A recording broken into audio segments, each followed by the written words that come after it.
as a community can do better. What do you want to tell your children about this moment? We need reforms. From the All Indiana Podcast Network, we stand together. Everybody's here together, black, white, brown, everybody. A platform for progress in our community. We need to do a better job. I want to show that we can be peaceful. This is just as much our fight as it is yours. Discussing the problems of racial inequality and solutions to combat discrimination in a conversation for change. We'll be able to build on this. I never in a million years thought I would embrace a cop like that. From Wish TV, we stand together. A Butler student and former intern behind an initiative to help underrepresented businesses. The idea came to life shortly after George Floyd's death. His story shows that no matter how small your role, you can spark change. News 8's Katira Winfrey has this story in tonight's We Stand Together. What can 160 years of experience teach you about the future? A lot, especially when it comes to protecting what matters. At Pacific Life, we've helped people and businesses confidently embrace the future with life insurance, retirement income, and employee benefits. With strategies built on strength and trust, and a promise to be here for you today and tomorrow. Ask a financial professional how Pacific Life can help you today. Pacific Life Insurance Company, Omaha, Nebraska, and in New York. Pacific Life and Annuity, Phoenix, Arizona. The world around us has a way of guiding our steps, and for Butler University senior and Old National Bank intern Victor Aguilar, the unrest following George Floyd's death ordered him to act. I thought about it a lot because, again, I was just an intern at the time. I was just transitioning into that peer mentor role, but still it was, who am I to kind of try to dictate this organization or push this organization to do something so drastic or something so public.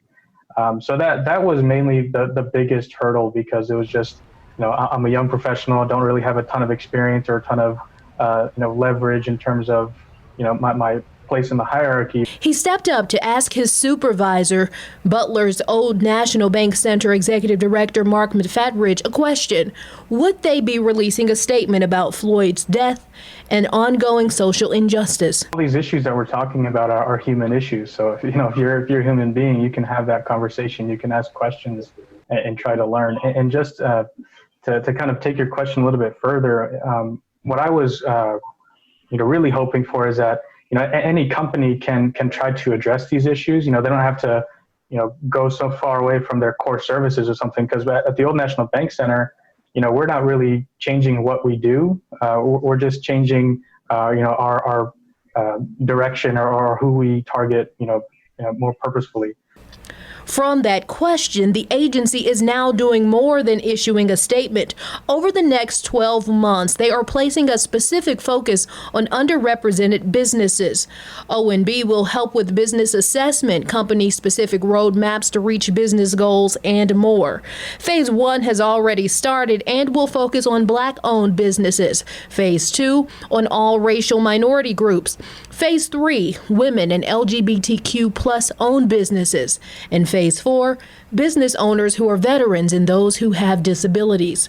So first and foremost, we want to help those companies achieve their goals, but hopefully and secondarily, and a big part of this initiative is to help play a role in closing the wealth gap that exists in underrepresented groups.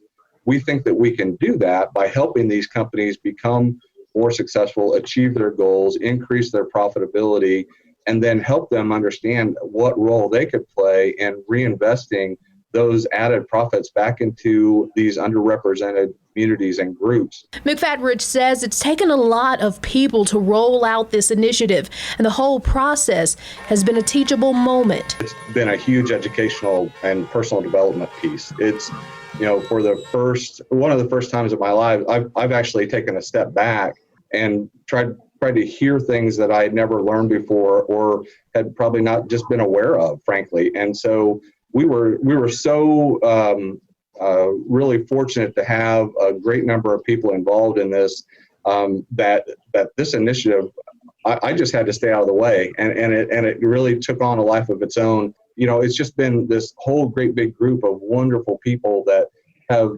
helped me grow personally, but really with the focus on how can we get out and how can we help privately owned companies be successful. And you mentioned I'm an intern. Who's going to take me serious? Who's really going to listen to me?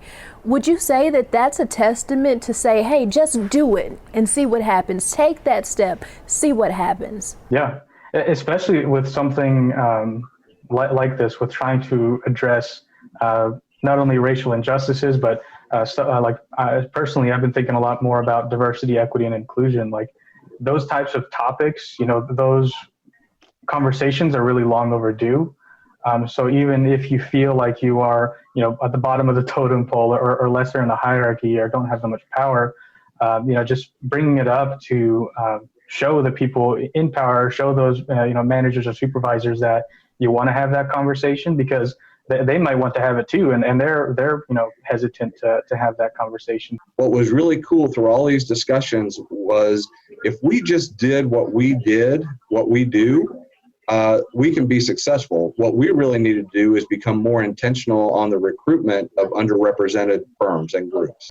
And to see what it's turned into, was this the initial idea or has it transformed into this? Yeah, if you would have traveled back in time and told me what would have been the result, of that question and of that, quick conversation with Mark, I would have not believed you, because the comprehension, the level of, impact that we could have with this initiative and the amount of resources that we've been able to put together and the people that we met along the way who have voiced enthusiastic support is just mind-blowing. Because, when we had that first conversation, it wasn't, anything too incredible. It was like maybe a 15, 20-minute conversation. But to know that started, this initiative and has resulted in this initiative is really incredible. That was Katira Winfrey reporting. You can find out how to get involved with Old National Bank and see a full breakdown of the different program phases on our website, wishtv.com. That's good stuff. And don't forget, you can listen to tonight's story and others online at our allindianapodcastnetwork.com. From Wish TV, we stand together. Watch, read, listen, and be a part of the conversation online at wishtv.com and when you follow Wish TV on Facebook. Find more episodes of We Stand Together and other podcasts from Wish TV online anytime at allindianapodcastnetwork.com. allindianapodcastnetwork.com.